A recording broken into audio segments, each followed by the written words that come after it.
Namaste, welcome to the guidance classes telecasted by the TSAT for the preparation of Group 1 services. In this scenario, we are discussing about Telangana economy with the help of socio-economic outlook of Telangana. As you know it, our Telangana is a comparably very good in the contribution of the GDP, and this is one of the best state which contributes maximum income for the national income. And what are the different policies, how they are implemented, how they increase the income, revenue and all these things, we will discuss it in this scenario. Between 2016 and 17 and 2018 and 19 year, the state had an average revenue surplus of 0.39% of GSDP as against an average revenue shortage of 0.12% of GSDP for India income.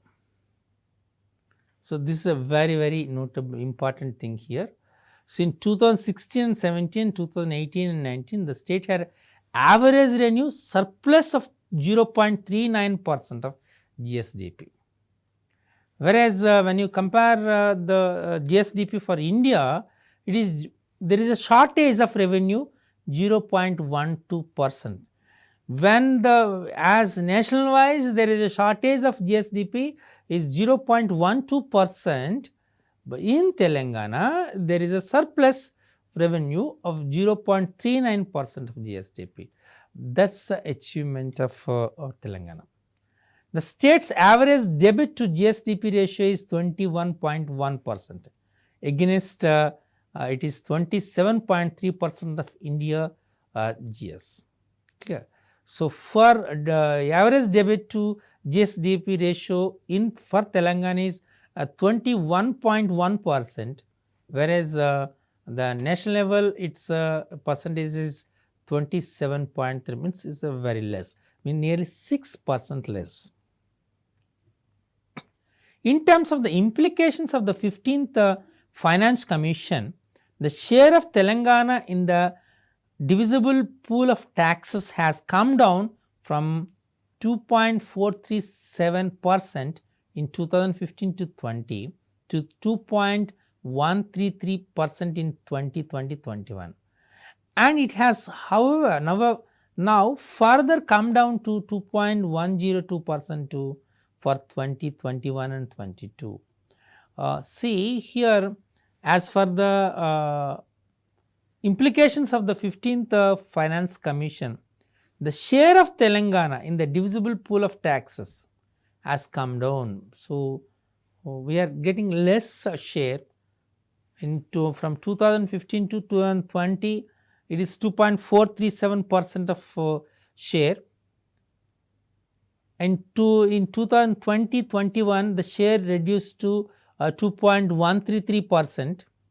Now, again it comes down to 2.102% for the financial year 2021-22. So, the share from the national government is given a less, come down from 2015 onwards. This is estimated to result in a loss of 14,151 crores to the state when compared against to the share recommended by the 14th Finance Commission. So, actually the 14th Finance Commission recommended is 2.437%.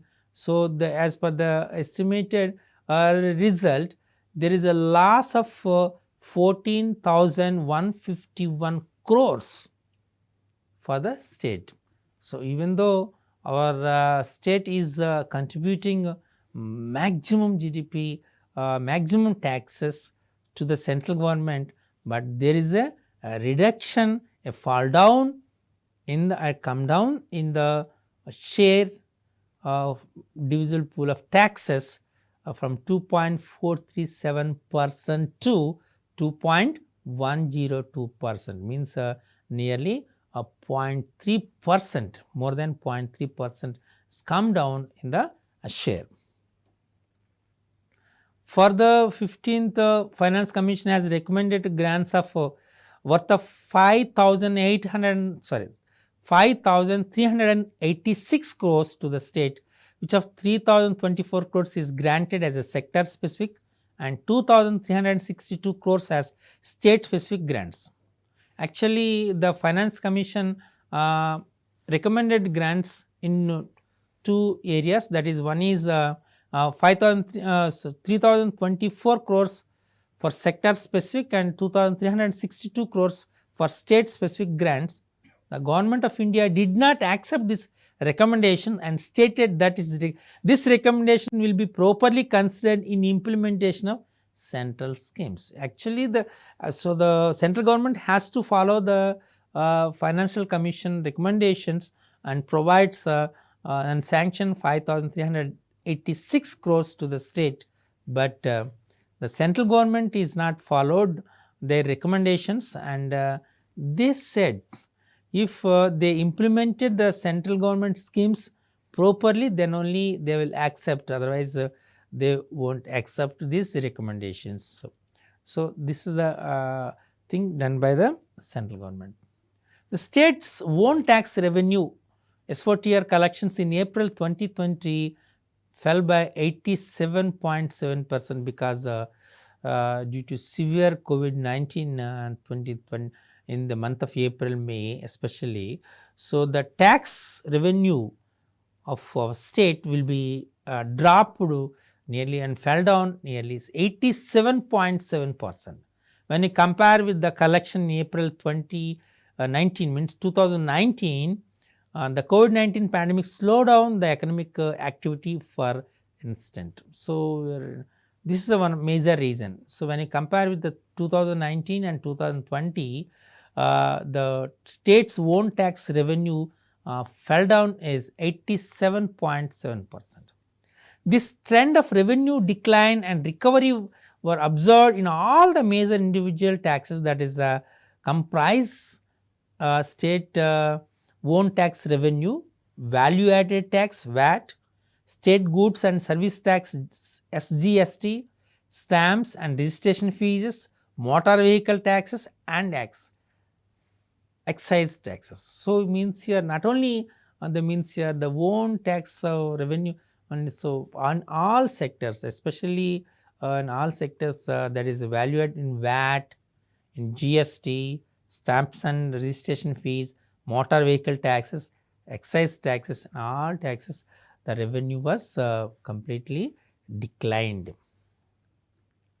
In total, the government has sanctioned 5,268 crores in COVID-19 related measures to be spent on the health and medical facilities, 1,177 crores for medical facilities, 1,500 rupees twice to each of food security card holders, that is 2,628 crores, ration support 1,103 crores, support to the migrant labor 124 crores, a CM special incentive to health, municipal and gram panchayati employees 182 crores, and support of police department 54 crores. This is the expenditure incurred by the government in various sectors.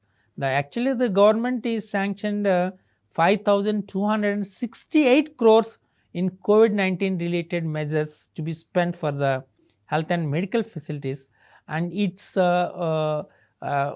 division is like, I will say the statistics now, that is for health and medical facilities it is 1,177 crores, and already as we discussed, that is 1,500 rupees for each family is given twice for giving a food security card holders, means white ration card holders.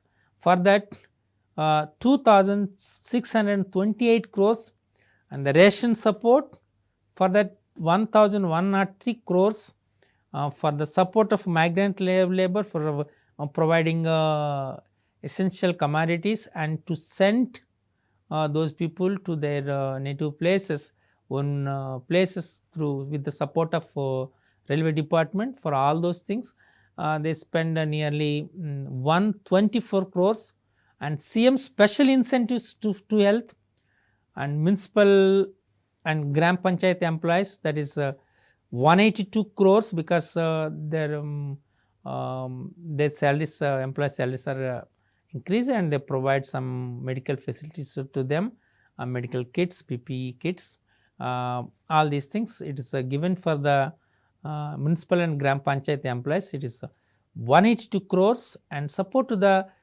police department for 54 crores.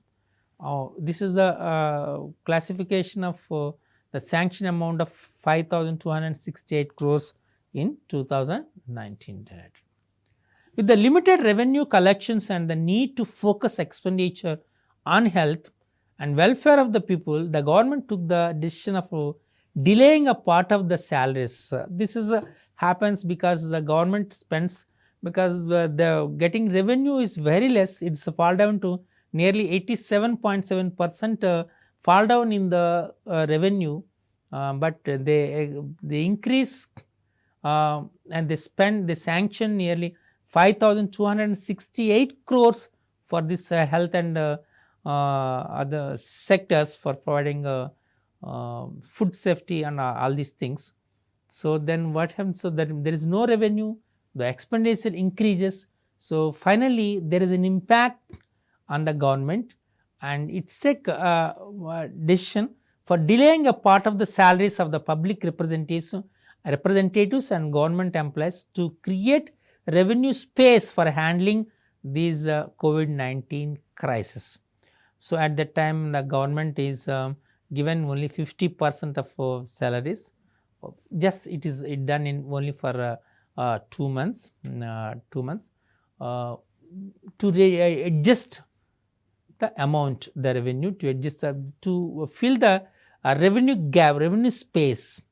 That's a very important, and to create the revenue space for the handling the COVID-19 crisis. This impact of that one. While the government increased the expenditure to curb COVID-19, it also ensured other important programs such as Raitu Bandhu, Asra pensions continue to be functions, but there is no disturbance, there is no delay of giving these, especially two schemes, the Raitu Bandhu and Asra pensions.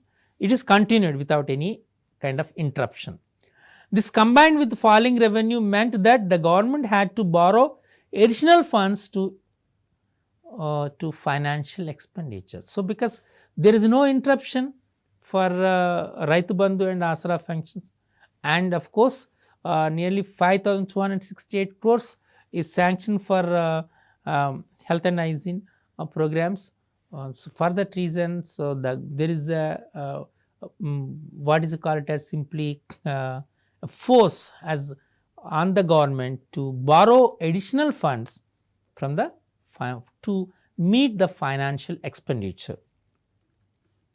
Here it is interesting to note that the government was able to borrow an additional 1.75% of GSDP beyond the usual 3% of GSDP. So in these conditions, generally there is a permission to borrow nearly 3% of GSDP, but our government has borrowed only additional amount of 1.75% of GSDP beyond this one. It was able to borrow this additional amount of 17,558 crores because the state meets conditions such as implementing one nation, one ration card, undertaking ease of doing business reforms and urban governance reforms. This was possible due to the reform mindset of the state, and the state was already a forerunner in these reforms even before COVID-19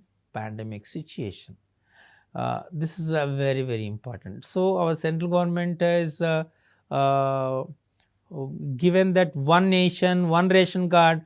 So, if they want to meet this, definitely we have to take business reforms and urban governance reforms, correct.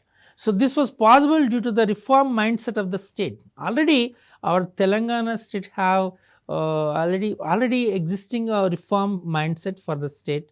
So, definitely the state was already in the forerunner, it is a forerunner to implement these reforms even before a COVID-19 pandemic situation. That is the reason. The government's ability to respond effectively to COVID-19 through additional spending reflects the state's strong fiscal position. This in turn is a result of the government's well-judged financial management in recent years. One way to understand the state's public finance better is to examine financial data between 2016 and 17 and 2018 and 19 and compare this with equivalent figures from other general states in India represented by India. Yes, clear. So, this is very important, means when you compare with the other states of our India, so we can understand that the state's public finance is better to examine the financial data between 2016 and 17 and 2018 and 19. So, the government's well-judged financial management. So, we have a very good 𝗧𝗦𝗔𝗧 and we have good plan of action to meet all the unexpected expenditure, and how even though there is a drastic fall down in the revenue and large increase in the expenditure, the government has a well-judged financial management to meet all these crises and to survive in a very good situation. As the economy grows, so SOTR should increase. The greater responsiveness of tax revenues to GSDP growth, a concept known as tax buoyancy. This is a very important. Allows the government to finance expenditure from its own resources without adding to debt. So, maybe you understand, means very comments without support of central government also. Our government spending more than nearly 1 lakh crore for these irrigation projects, and like Mission Kakatiya and Kaleswaram project, and provides water facilities for 24/7 uninterrupted power to our farmers. All these things done by our government. Without of course there is a support, but there is a less support from the central government, not given full support from the central government. Our state government to finance expenditure from its own resource, that is a thing without adding to debt. The government's relative better management of resources has allowed to it to invest in a plethora of schemes and programs for benefit of citizens. So, when you compare, there is a statistics recently in Lok Sabha, the finance minister Sitaraman announced the states or who are taking more interest, more loans from our central government, means in first three the Uttar Pradesh, Tamil Nadu and other states is there, but our Telangana is not there in those who are taking more loans from the central government. Means we can understand the economical means a financial management system, the financial management system adopted by our government. So, government's relatively better management of resources has allowed it to invest in a plethora of schemes and programs for the benefit of citizens. So, this is a very, very important. So, we have good 𝗧𝗦𝗔𝗧, a good plan of action, and we have good resources, and we have a good knowledge about utilizing our own resources in a proper way.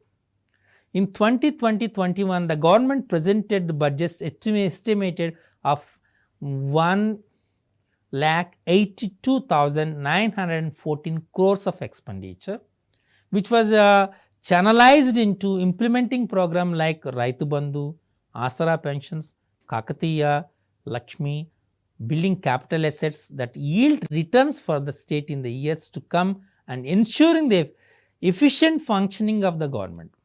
The state has been registering revenue surplus since its formation.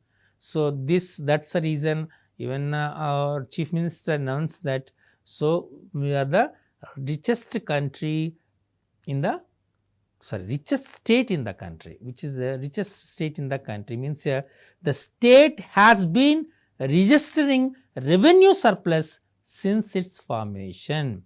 So, means see, observe it here, in 2020-21 the government presented the budget estimating the expenditure is 1,82,914 crore rupees.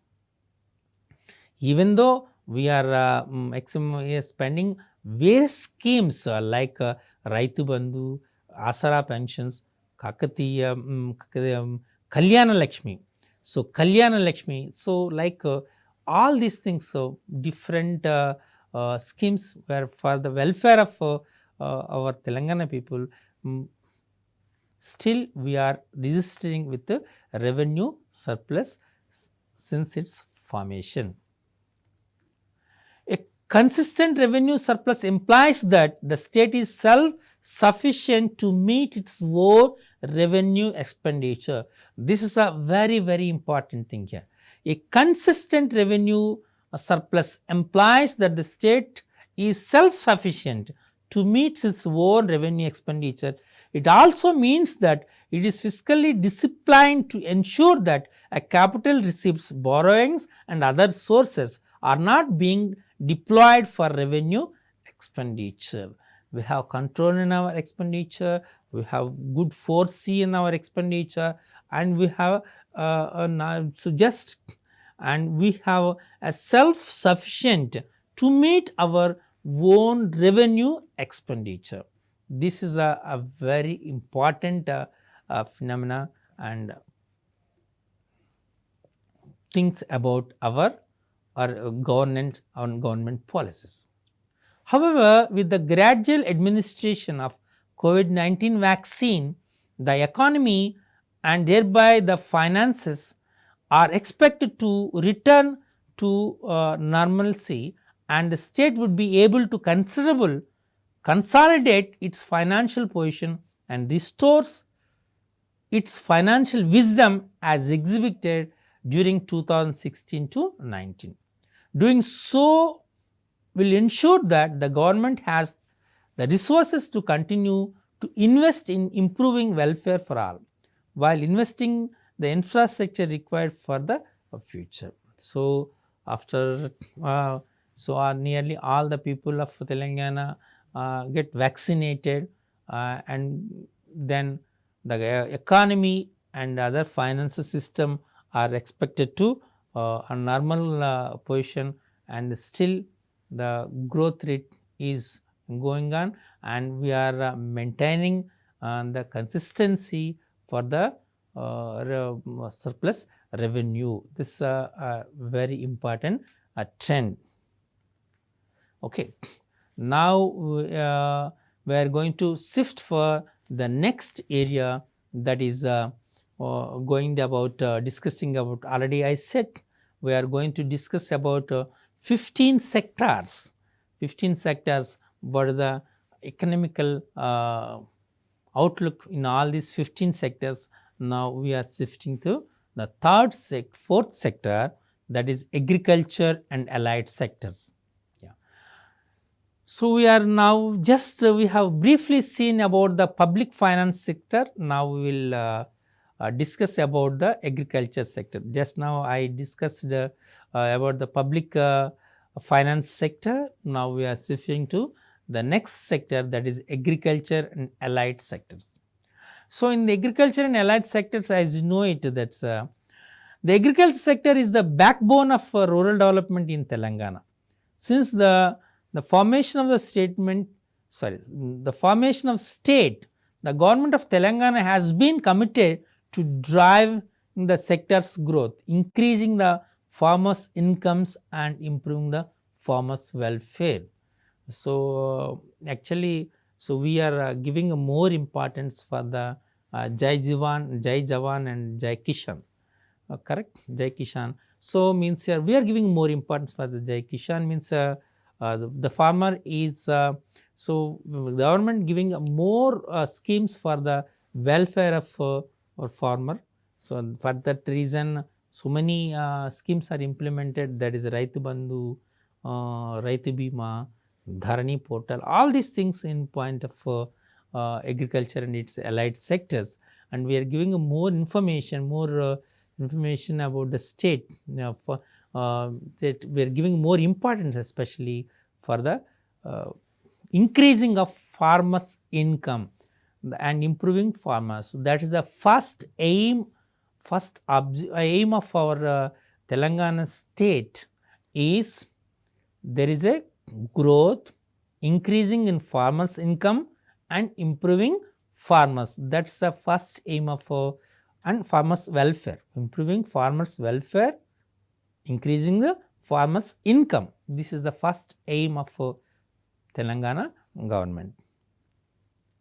To do this, the government is promoting the agriculture sector, which includes crops, horticulture, livestock and fisheries through various policy initiatives. For example, improving irrigation infrastructure through flagships initiative such as the 𝗂𝗽𝗱𝗁 project and Mission Kakatiya, supplying free 24/7 power to farmers, providing investment support to farmers under Raitu Bandhu, and enabling access to inputs, markets and credit, and providing the life insurance under Raitu Bima. So here just now I said the government is giving more importance for the increasing of farmers' income and farmers, this is a very important welfare. So, just improving farmers' welfare and increasing farmers' income. So, to do this, the government is promoting agriculture sector and its allied sectors, that is crops, horticulture, livestock and fisheries through various policy initiative, that is already we discussed a number of times, that is so given the government is given very important, of course major importance for the irrigation infrastructure through different flagships, that is initiative, that is 𝗂𝗽𝗱𝗁 project, lift irrigation project, as you know that, and Mission Kakatiya, and supplying free 24/7 power to the farmers, and to provide investment support to the farmers under Raitu Bandhu. So, this is a mostly this is a model for all other states in the country. So, here this is the first state which provides the investment support to the farmers under the name of Raitu Bandhu, and enabling access to inputs, markets and credits. So, and providing life insurance under Raitu Bima. So, giving life insurance to under Raitu Bima.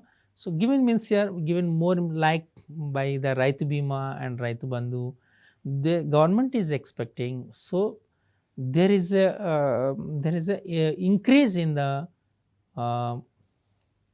farmers' income, and there is increase in the farmers, of course,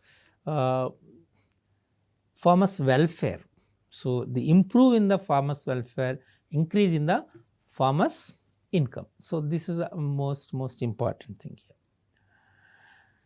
So, here the very important thing, say once again to give the more importance means here we can highlight those things. Those are the 𝗂𝗽𝗱𝗁 project, Mission Kakatiya, and the supplying free power 24/7 farm power to farmers, providing investment support to the farmers under Raitu Bandhu, enabling access to inputs, markets and credit, and providing life insurance under Raitu Bima. These are the different initiatives taken by our government to improve the income and to increase the income of farmers and to improve the welfare of the farmers. So, we will meet with other things of this outline, some socio-economic outline of Telangana in the next sessions. Thank you.